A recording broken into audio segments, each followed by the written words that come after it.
अस्सलाम वालेकुम दोस्तों, अपना चैनल पीके यूट्यूब चैनल च खुश आमदीद। लो जी दोस्तों, काफ़ी दोस्त कह रहे बलारस बारे अपडेट दो जी, की सूरत हाल है।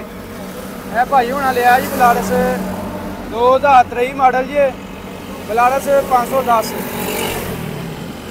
मेरे तुम दसते हैं किन्ने च मिले। बाकी तुम पता ही है, 1 साल डाउन ही मिलते हैं।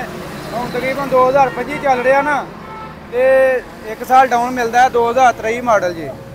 भाई हुणां नूं पुछदे आ इन्हां किन्ने च लिया भाई। बंदे शर्मा गए, बंदे आंदे असीं ते अगे आउणा। बाकी लिया वा इन्हां ने किन्ने दा लिया? 61 ਲੱਖ। 61 ਲੱਖ ਦਾ ਲਿਆ ਜੀ, 2023 ਮਾਡਲ ਜੀ। ਤੁਹਾਨੂੰ ਦਿਖਾ ਦਿੰਦੇ ਇੱਥੇ ਇਹਦੀ ਜੇਸੀ ਪੱਤਰੀ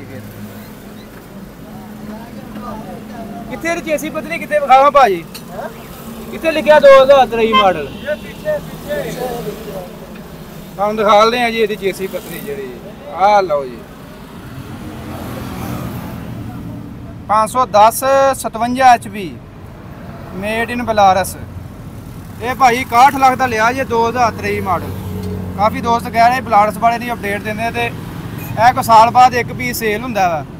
ਫਿਰ ਤੁਹਾਨੂੰ ਕੀ ਅਪਡੇਟ ਦਈਏ, ਫਿਲਹਾਲ ਆ ਸੇਲ ਹੋਇਆ ਤਾਂ ਤੁਹਾਡੇ ਨਾਲ ਸ਼ੇਅਰ ਕਰ ਦਿੱਤਾ।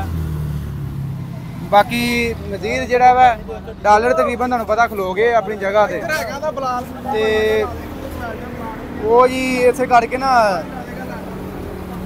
ਬਲਾਰਸ ਦਾ ਵੀ ਰੇਟ ਇੱਕ ਤਾਂ ਖਲੋ ਗਿਆ ਜਿੱਥੇ ਡਾਲਰ ਦਾ ਖਲੋ ਗਿਆ। ਬਾਕੀ ਟਾਇਰ ਸਾਈਜ਼ ਤੁਹਾਡੇ ਨੂੰ ਦਿਖਾ ਦਿੰਦੇ ਆ ਜੀ, ਕਿਹੜਾ ਇਹਨੂੰ ਆ ਰਿਹਾ 8 ਪਲਾਈ ਦੇ ਵਿੱਚ 13 ਬਲਾਰਸ ਸ਼ਾਇਦ।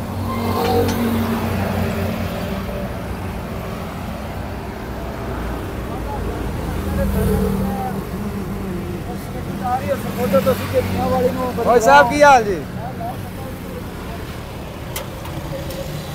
जी फ्रंट टायर जे 9 चेक कर लो जी, 920 बलारस ते ਇਹਦੇ ਨਾਲ ਭਾਈ ਆ ਨਾਲ ਮਿਲਿਆ ਜਿਹੜਾ ਮਿਲਦਾ ਕੀ ਨਾਮ ਹੈ